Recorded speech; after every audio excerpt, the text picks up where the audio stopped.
Ito ang mensahe ng past person mo, Libra. It was my fault but I blame you. I know that I crossed the line with you. I lost myself for a little while.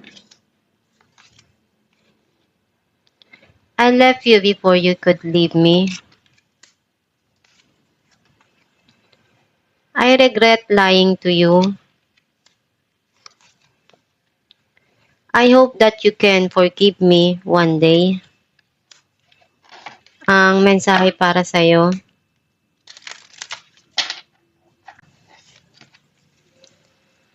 I slow down and listen to the guidance that's available to me. Ang mensahe para sa'yo na kailangan mo palagi na magdasal para magabayan ka ng tama ng